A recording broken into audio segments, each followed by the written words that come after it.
नमस्कार, बहुत स्वागत है आपका। आप देख रहे हैं पद्मनेश 24/7 के संडे के साथ बुलेटिन की शुरुआत करते हैं हेडलाइन से। हेडलाइन: प्रदेश के मुखिया शिवराज सिंह चौहान का हुआ बालाघाट आगमन। वर्चुअली सिंगल क्लिक के माध्यम से 5 मेडिकल कॉलेज बालाघाट, मुरैना, भिंड, धार और मंडला का किया भूमि पूजन। साथ ही कहा 60 सालों में कांग्रेस ने बनाए 5 मेडिकल कॉलेज तो भाजपा ने बनाए 25 मेडिकल कॉलेज।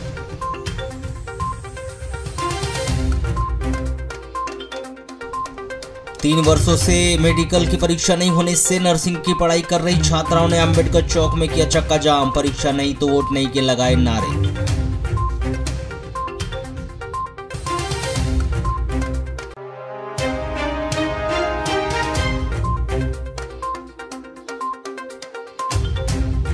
परसवाड़ा थाना क्षेत्र में एक महिला ने 1 साल के बच्चे को घर में छोड़कर फांसी लगाकर की आत्महत्या। महिला ने किस वजह से लगाई फांसी अभी नहीं हो पाया स्पष्ट।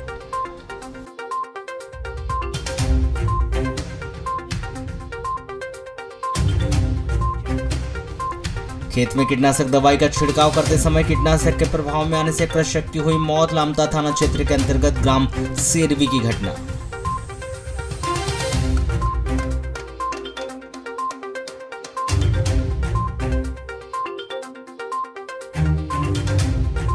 वेतन वृद्धि, नियमितीकरण सहित अन्य मांगों को पूरा किए जाने को लेकर डाक कर्मचारियों ने शुरू की 1 दिवसीय हड़ताल। डाक सेवा हुई प्रभावित।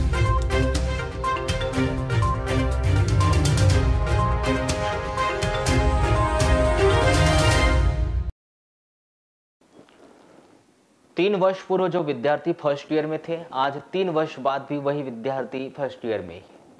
जहां एग्जाम ना होने के चलते नर्सिंग की पढ़ाई कर रही छात्राएं पिछले 3 वर्षों से एक ही विषय की पढ़ाई कर रही है। जहां 3 वर्ष बीत जाने के बाद भी एग्जाम ना होने से नाराज नर्सिंग की छात्राओं ने बुधवार को नगर के अंबेडकर चौक में जमकर हंगामा मचाया। जहां हंगामा मचाने पहुंची 4 नर्सिंग कॉलेजों की करीब 300 नर्सिंग छात्राओं ने एग्जाम नहीं तो वोट नहीं के नारे बुलंद करते हुए मुख्यमंत्री के नगर आगमन के पूर्व चक्का जाम कर दिया। अपनी इस प्रमुख मांग को लेकर करीब 2.5 घंटे तक उन्होंने प्रदर्शन किया, जिन्होंने नर्सिंग एग्जाम के आदेश न आने पर विपक्षी दल को सपोर्ट करने और भाजपा को वोट नहीं देने की भी चेतावनी दी। यहाँ काफी देर से चल रहे चक्का जाम प्रदर्शन के बाद पुलिस ने उन्हें समझाई देने की कोशिश की, लेकिन वह नहीं माने।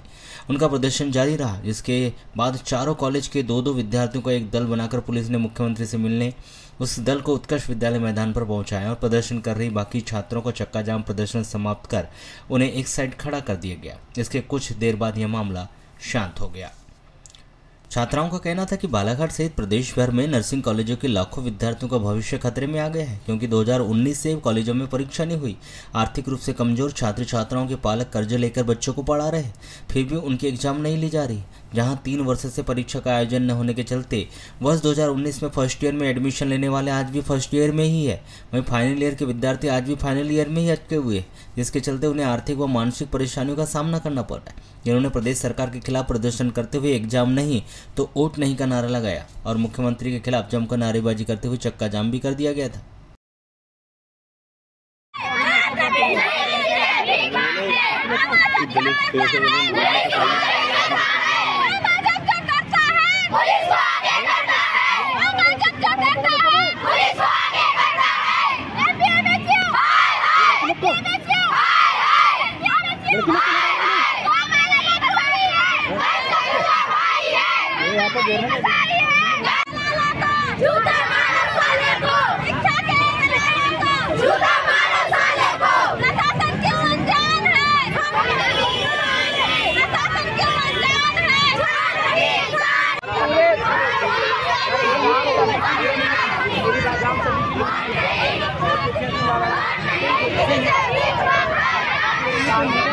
हम लोग एग्जाम नहीं हो रही 3 सालों से, इसलिए प्रदर्शन कर। कौन सी क्लास में हैं आप? हम लोग सेकंड ईयर में हैं। ठीक है, क्या मांग है आप लोगों की? हमारी ये मांग है कि 3 सालों से एग्जाम नहीं करवा रहे हैं, तो अब एग्जाम होना चाहिए हमारे। तो आप लोगों ने अपने टीचर से, अपने प्रिंसिपल से, अपने संचालकों से बातचीत किया था, तो क्या बोले उन लोगों ने? उन लोगों ने बात की है, उन लोगों ने आगे तक की सारी जानकारी दे गए हैं, लेकिन बाकी कुछ नहीं हुआ है, इसलिए हम लोग आज यहाँ पे हड़ताल कर रहे हैं। ठीक। अच्छा, आप बालिग हैं? तो ये क्या, जैसे लोग बोल रहे थे कि एग्जाम नहीं तो वोट नहीं, ये क्या चीज़ है? सर, अगर हमारी एग्जाम ही नहीं होगी तो हम वोट कैसे देंगे, और वोट ही नहीं देंगे तो फिर सरकार कैसे बनेंगे आगे? अभी तक 3 साल हो गए हमारी एग्जाम नहीं हुई है। फर्स्ट डेट आई थी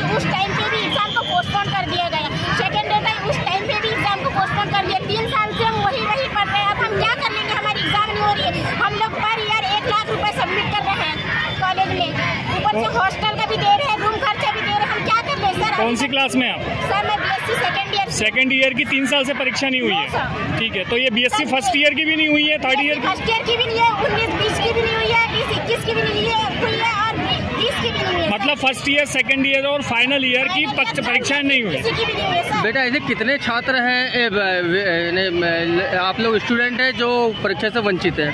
ऐसे कितने? तो बहुत सारे छात्र हैं। तो सिर्फ मध्य प्रदेश में नहीं हो रही है, पूरे मध्य प्रदेश में नहीं हो रही है। MP में नहीं हुई है। क्या दिक्कतों का सामना करना पड़ रहा है? सर हम अभी तक एग्जाम नहीं हुए तो हम वही 3 साल से हम लोन ये कर रहे हैं। मम्मी पापा के पूरे पैसे खर्च हो रहे हैं। सर कहाँ से रहेंगे इतने पैसे? हम मिडिल फैमिली से बिलोंग करते हैं। वर्षों से लंबित अपनी विभिन्न सूत्रीय मांगे पूरी न होने से डाकघर कर्मचारी सरकार से खासा नाराज। जहां आवेदन, निवेदन, ज्ञापन और आंदोलन करने के बाद भी सरकार के द्वारा उनकी मांगों पर कोई सुनवाई नहीं की जा रही है। लाख जतन के बावजूद भी मांगे पूरी न होने से नाराज ग्रामीण डाक कर्मचारियों ने केंद्रीय नेतृत्व के आह्वान पर बुधवार को 1 दिवसीय काम बंद हड़ताल किया। इस 1 दिवसीय हड़ताल के दौरान डाकघर कर्मचारियों ने अपनी विभिन्न मांगों को लेकर जमकर नारेबाजी करते हुए जल्द से जल्द उनकी मांगों को पूरा किए जाने की गुहार लगाई। अखिल भारतीय डाक सेवा संघ के बैनर तले की गई इस 1 दिवसीय हड़ताल के दौरान संघ ने अपनी सभी 10 सूत्रीय मांगों को पूरा करने के लिए सरकार को 2 महीने की मोहलत दी है, जिन्होंने 2 महीने के भीतर मांग पूरी न होने पर 5 दिसंबर से अनिश्चितकालीन हड़ताल करने की भी चेतावनी दी। हम आज केंद्रीय नेतृत्व के आह्वान पे 1 दिवसीय हड़ताल करने जा रहे हैं। हमारी 10 सूत्रीय मांगे हैं, जिसमें मेन मांग हमारी है कि हमें जो GDS को 4 घंटे की अलाउंस दे रहे हैं वो हमें 8 घंटा किया जाए। GDS को पेंशन दी जाए, GDS का रूल फ्री हटाया जाए, GDS की ग्रेजुएटी 5 लाख की जाए, GDS का इंश्योरेंस 5 लाख किया जाए, जो हम GDS के परिवार का इंश्योरेंस भी 5 लाख किया जाए।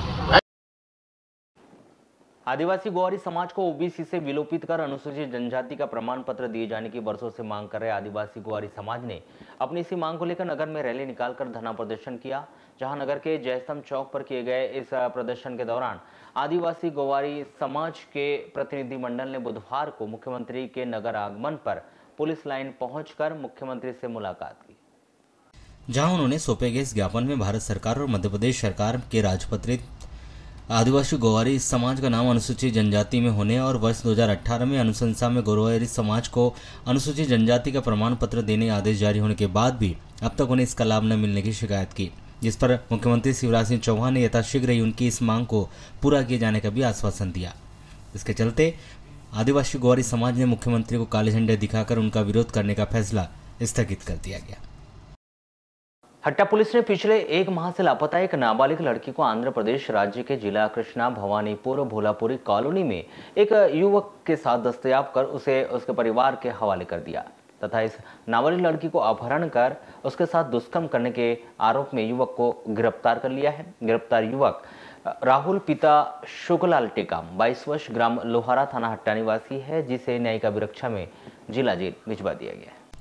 प्राप्त जानकारी के अनुसार हट्टा थाना क्षेत्र में रहने वाली यह नाबालिग लड़की 12 सितंबर से घर से बिना बताए कहीं चली गई थी। परिवार के लोगों के द्वारा तलाश करने पर यह लड़की कहीं नहीं मिली, जिसकी रिपोर्ट उसकी मां ने हट्टा थाने में की थी।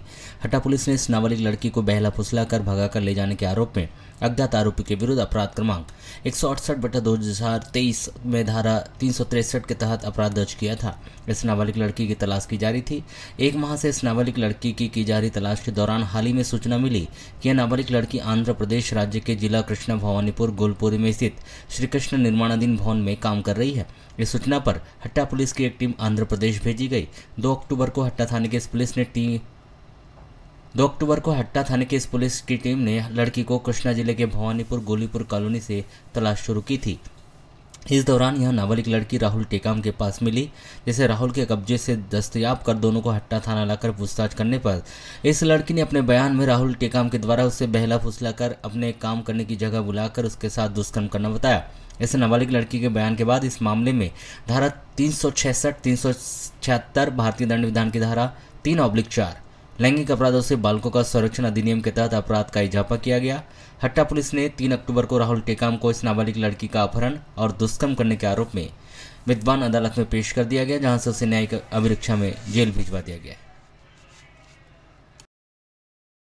बालाघाट में यह 1.5 वर्ष में चौथी बार आना हो रहा है। और आज मैं आया हूं अपने वीर जवानों के शौर्य को प्रणाम करने, सैल्यूट करने आया हूं, जिन्होंने अपनी वीरता, अपने पराक्रम, अपने शौर्य और अपनी हिम्मत से हिंदुस्तान की धरती पर एक नया इतिहास रचा है। इन जवानों को देखकर लगता है कि हिम्मत से भरे है, पराक्रम से परे है, आपके मजबूत कदम हर मुसीबत से बड़े हैं। आपके शौर्य को नमन, आपके प्रताप को प्रणाम है। आप हमारा बल है, मध्य प्रदेश का अभिमान है। यह बातें मुख्यमंत्री श्री शिवराज सिंह चौहान ने बुधवार को पुलिस लाइन बालाघाट में आयोजित कार्यक्रम में 22 जवानों को आउट ऑफ टर्न प्रमोशन के अलंकरण समारोह के अवसर पर कही। मुख्यमंत्री श्री चौहान ने कहा कि मुझे मध्य प्रदेश की पूरी हॉक फोर्स पुलिस बल पर गर्व है, अभिमान है। जान हथेली पर रखकर और सर पर कफन बांध के इन्होंने देश के दुश्मनों और जनता के दुश्मनों को धराशायी करने का काम किया है।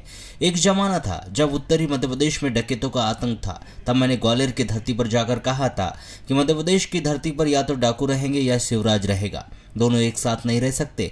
और हमारे वीर जवानों ने सारे डकैतों का अंत कर दिया, सिमी के नेटवर्क को समाप्त किया। नक्सलवाद को हमारे जवान समाप्त करने का काम कर रहे हैं। एक नहीं अनेकों उपलब्धियां मध्य प्रदेश पुलिस के खाते में है और इसलिए मैं मध्य प्रदेश पुलिस और हमारी जितने भी अलग अलग, चाहे वो हॉक फोर्स पुलिस बल वो सीआरपीएफ के जवान हो, सभी का मैं इनका श्रेय देता हूं, बधाई देता हूं।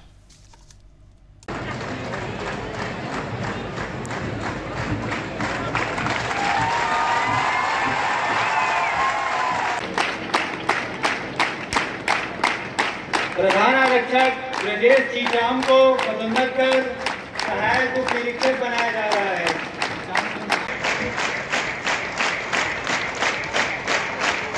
प्रधान आरक्षक बीके को पदोन्नत कर सहायक उप निरीक्षक बनाया जा रहा है।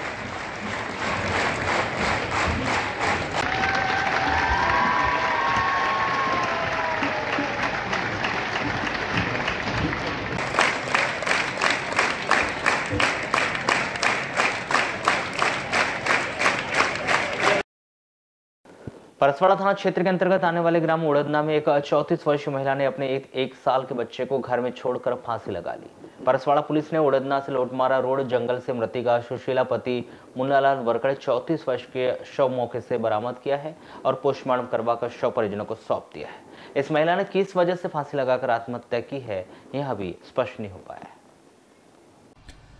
प्राप्त जानकारी के अनुसार ग्राम उड़दना निवासी मुन्नालाल वरकड़े की सुशीला दूसरी पत्नी थी। 4 वर्ष पहले मुन्नालाल की पहली पत्नी की जलने से मौत हो गई थी, जिसकी एक 7 वर्ष की बेटी है। पहली पत्नी की मौत होने के बाद मुन्नालाल ने खुदर निवासी सुशीला से विवाह किया था, जिसका 1 वर्ष का बेटा है। परिवार में सुशीला के सास ससुर हैं। बताया गया कि 2 महीने पहले मुन्नालाल मजदूरी करने के लिए मुंबई गया हुआ था। घर में उसकी पत्नी सुशीला, माता पिता, पहली पत्नी की बेटी और सुशीला के 1 साल का बेटा ही रहता था। 3 अक्टूबर को 9 बजे सुशीला घरेलू काम करने के बाद घर से निकली थी, किंतु वह शाम तक घर नहीं आने पर घर वाले मोहल्ले के लोगों ने सुशीला की काफ़ी खोजबीन की। इस दौरान उड़दना से 200 मीटर दूर लोटमारा रोड पर जंगल में एक पेड़ में सुशीला का शव फांसी पर लटका हुआ देखा गया। जिसकी सूचना मिलते ही परसवाड़ा पुलिस स्टाफ मौके पर पहुंचा और उसका शव को नीचे उतरवाया। 4 सितंबर को पंचनामा कार्रवाई के पश्चात शव का पोस्टमार्टम करवाकर शव परिजनों को सौंप दिया है। सुशीला ने किस वजह से यहां फांसी लगाई है, अभी यह स्पष्ट नहीं हो पाया है, जांच की जा रही है। पटवारी भर्ती परीक्षा के परिणाम आए लंबा समय बीत गया, बावजूद इसके कि अब तक चयनित पटवारी की पोस्टिंग नहीं हो पाई है, जिसके चलते चयनित पटवारी प्रदेश सरकार से खासा नाराज है, जिन्होंने बुधवार को मुख्यमंत्री के नगर आगमन पर पोस्टिंग किए जाने की मांग को लेकर प्रदर्शन किया। जयस्थान चौक में किए गए इस प्रदर्शन में चयनित पटवारियों ने स्टाम्प पेपर पर शपथ पत्र लेकर उनकी पोस्टिंग किए जाने की मांग की, जहां उन्होंने स्पष्ट किया कि पटवारी भर्ती चयन परीक्षा में हुई धांधली में यदि उनका नाम आता है तो उनको जेल जाने को भी वे तैयार है, लेकिन उनकी पोस्टिंग आचार संहिता लगने के पूर्व की जाए और तत्काल ही नियुक्ति के आदेश जारी कर दिया जाए। जहाँ उन्होंने आचार संहिता लगने के पूर्व पोस्टिंग के आदेश जारी न होने पर न्यायालय जाने की भी चेतावनी दी। आज हम लोग ज्ञापन देने आए हैं माननीय मुख्यमंत्री जी श्रीमान शिवराज सिंह चौहान जी को हमारी नियुक्ति संबंधी। 31 अगस्त तक रिपोर्ट आना था जांच की, क्योंकि आई नहीं, लेट हो रही है, इस वजह से हम लोग परेशान है। हमारा परिवार, हम लोग काफी मानसिक रूप से परेशान है। मुझे खुद इस तैयारी में कम से कम 5 साल लगे, तब जाके मेरा चयन इस परीक्षा में हुआ है।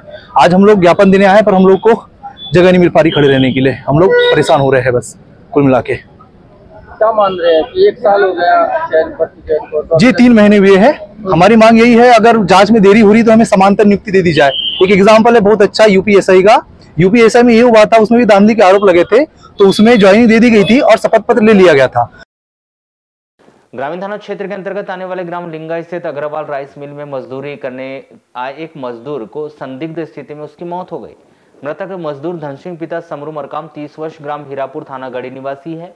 इस व्यक्ति का शव का पोस्टमार्टम नहीं हो पाया है।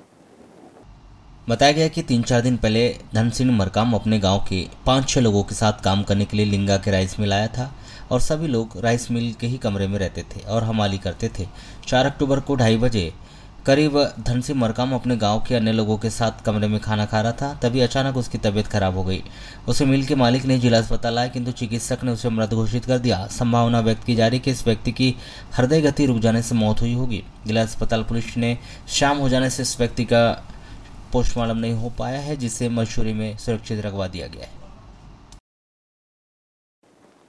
वारासनी के अंतर्गत ग्राम पंचायत सिकंदरा व कोस्ते को जोड़ने वाले नाले पर बने पुलिया की रेलिंग पूरी तरह से टूट चुकी है। वहीं पुलिया के पास में टर्निंग है, जिससे बड़े हादसे घटित होने की संभावना भी बनी हुई है, जिस पर जिम्मेदारों के द्वारा किसी प्रकार से ध्यान नहीं दिया जा रहा है, जिसका खामियाजा आम जनता को चोटिल होकर भुगतना पड़ रहा है। आपको बता दें कि ग्राम पंचायत सिकंदरा और कोस्ते के मध्य बहने वाले नाले पर बना पुलिया की रेलिंग निकल गई। इस पुलिया के आगे कोस्ते की ओर टर्निंग भी बनी हुई है, तो वहीं पुलिया के पहले बड़ा ढलान है। ऐसे में कोई भी वहाँ ढलान में आते ही दोगुनी स्पीड में हो जाता है और आगे टर्निंग पड़ती है। कई बार मोटरसाइकिल वहाँ 4 पहिया वाहन चालक बाल बच जाते हैं, तो वहीं मोटरसाइकिल चालक दुर्घटना का शिकार भी हो जाते हैं। ये वर्तमान में जैसे अभी मैं वहाँ से क्रॉस किया तो ये जो हमारे कोस्ते रोड पे जो नाला बना हुआ है राइस मिल के पास में, उस नाले पर जो पुल है वहाँ की रेलिंग टूटी हुई है, जबकि ये बहुत ज़्यादा व्यस्तम मार्ग है।